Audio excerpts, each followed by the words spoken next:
एक ऐसा असुर जिसका जन्म धरती माता के गर्भ से हुआ, लेकिन अंत भगवान कृष्ण के हाथों लिखा गया। उसने स्वर्ग पर आक्रमण किया, देवताओं को पराजित किया और 16,000 राजकुमारियों को बंदी बना लिया। पूरा संसार उसके आतंक से कांप उठा था। यह कहानी है नरकासुर की।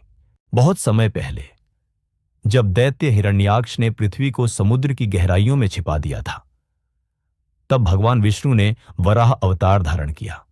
उन्होंने पृथ्वी माता को बचाया और इसी दिव्य मिलन से जन्म हुआ नरकासुर का।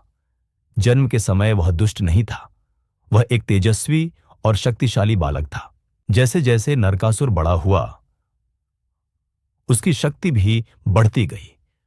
उसने कठोर तपस्या की और ब्रह्मा जी को प्रसन्न कर लिया।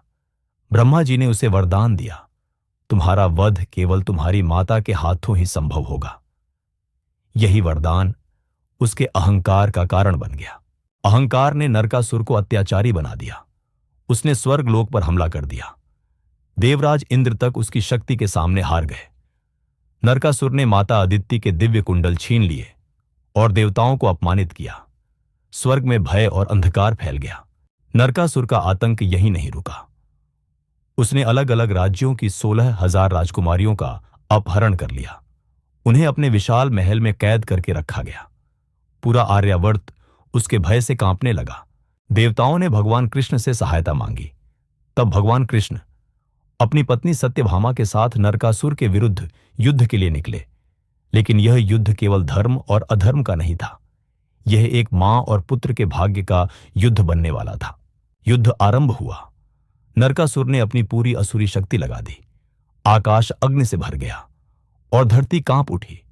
उसके अस्त्रों के सामने बड़े बड़े योद्धा टिक नहीं पा रहे थे, लेकिन भगवान कृष्ण और सत्यभामा के सामने उसकी हर शक्ति कमजोर पड़ने लगी।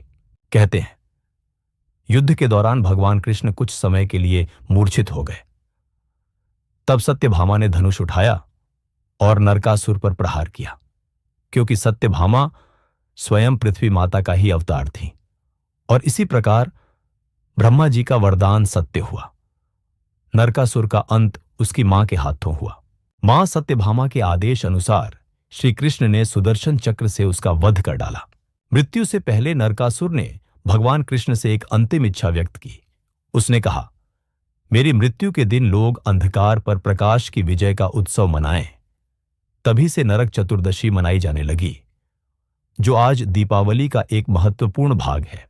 नरकासुर की कहानी हमें यह सिखाती है, जब शक्ति अहंकार में बदल जाती है तो उसका विनाश निश्चित हो जाता है।